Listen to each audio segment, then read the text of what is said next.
Energy సరిపోవట్లేదు నాకు. పవన్ కళ్యాణ్ గారి పిఠాపురం కాన్స్టిట్యుయెన్సీ ఎనర్జీ ఎలా ఉండాలి? అక్కడ వెనకాల ఇంకా కొంతమంది సైలెంట్ గా ఉన్నారు. ఇంకా అటు సైడ్ కూడా ఇంకా కొంచెం సైలెంట్ గా ఉన్నట్టు అనిపిస్తుంది. అమ్మాయిలు చూడండి, చిన్నపిల్లలు ఎంత బాగా ఎనర్జీ ఇస్తున్నారు. అబ్బాయిలు కొంచెం చూసి నేర్చుకోండి వాళ్ళ ఎనర్జీ. అది ఎనర్జీ అంటే. Thank you. ఇప్పుడు కరెక్ట్ మీటర్లోకి వచ్చారు. ఆ చిన్నపిల్లలు అంతా కరెక్ట్ ఎనర్జీ సెట్ చేశారు. Thank you so much Pithapuram. ముందుగా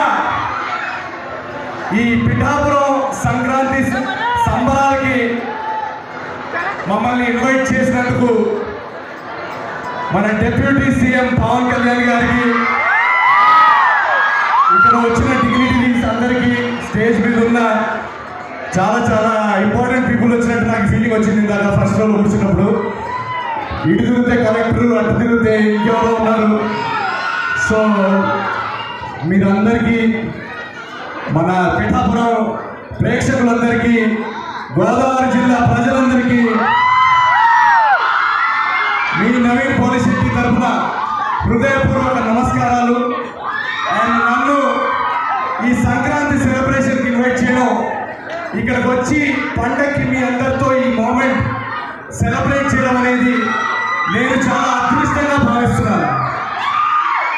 నాకు ఎప్పుడైతే ఇలా ఒక ఈవెంట్ జరుగుతుందని తెలిసిందో వెంటనే ఫ్లైట్ వేసుకొని రావడానికి ముఖ్య కారణం నేను ఇప్పుడు దాకా పవన్ కళ్యాణ్ గారిని ఎప్పుడు కలవలేదు, ఫిజికల్గా ఎప్పుడు కలవలేదు.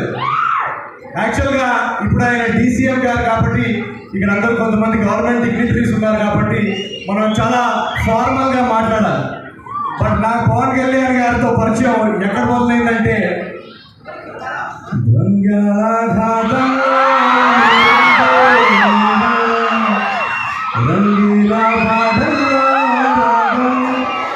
ఆ బంగాళాఖాతంలో ఎంతైతే ఫోర్స్ ఉంటుందో అంతే ఫోర్స్ తోటి ఆయన మనందరి జీవితాల్లో దూచుకుంటూ వచ్చేసారు. ఆ తర్వాత అమ్మాయి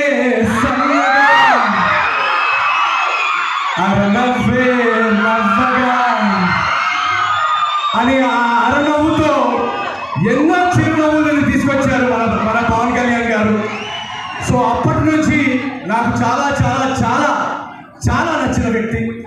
అండ్ పవన్ కళ్యాణ్ గారి ఇంటర్వ్యూస్లో మీరు చూస్తుంటే కనుక, ఒకసారి ఒక ఇంటర్వ్యూలో నేను ఒక ఫిల్మ్ ఇండస్ట్రీలో అవకాశాల కోసం తిరుగుతున్న టైంలో నేను ఆయన ఒక చిన్న ఇంటర్వ్యూ చూడడం జరిగింది. ఆ ఇంటర్వ్యూలో ఆయన చెప్పిన ఒక మాట నాకు చాలా హృదయానికి చాలా క్లోజ్గా హత్తుకుంది. ఆయన ఏమన్నారంటే, నేను ఎంత పెద్ద ఫ్యామిలీ నుంచి ఉన్నా కూడా ఫిల్మ్ ఇండస్ట్రీలో అనేది ఎవరు ఒక్కరి కోసం కాదు. ఫిల్మ్ ఇండస్ట్రీ కష్టపడి ఎవరైతే పైకి వస్తారో వాళ్ళందరికీ ఈక్వల్ ఆపర్చునిటీస్ ఉండాలి, వాళ్ళందరికీ ఈక్వల్ రైట్స్ ఉన్నాయి, వాళ్ళందరికీ ఈక్వల్ ప్లేస్ ఉంది ఫిల్మ్ ఇండస్ట్రీలో అని ఆయన లాంటి గొప్ప వ్యక్తి చెప్పడం, ఒక నార్మల్ కుటుంబం నుంచి వచ్చి మీ అందరిలా ఒక సాధారణమైన మధ్యతరగతి కుటుంబం నుంచి వచ్చి ఫిల్మ్ ఇండస్ట్రీలో హీరో అవ్వాలంటే ఆ కళ చాలా భయంకరంగా ఉంటుంది, చాలా భయం వేస్తుంది. ఆయన చెప్పిన మాటలు ఆ రోజు నాకు చాలా ధైర్యాన్ని నింపాయి, హోప్ని నింపాయి. అలాగే మన మెగాస్టార్ చిరంజీవి గారు నాలాంటి వాళ్ళని ఎందరికో ఒక దారి చూపించారు. ఒక నార్మల్ కుటుంబం నుంచి వచ్చి ఎలా హీరో అవ్వచ్చు అనే ఒక పాత్ చూపించారు. సో వీళ్ళిద్దరూ నాకు చాలా ఇన్స్పిరేషన్ అండ్ చాలా హోప్ పర్సనాలిటీస్. సో వాళ్ళిద్దరూ ఆ మాట అన్నప్పుడు నాకు చాలా చాలా ఎంకరేజింగ్గా ఫీల్ అయ్యాను. అలా దాని తర్వాత నా జర్నీ ఎలా మొదలైందో మీకు తెలుసు. ఈరోజు మీ అందరూ ప్రేమ అభిమానంతో సంక్రాంతి పండగకి ఎప్పుడు సినిమాలు వస్తే మన ఫేవరెట్ హీరోల సినిమా చూసి మనం వీలేసి బంధువులందరితో ఎంజాయ్ చేసి వెళ్ళిపోతుంటాం.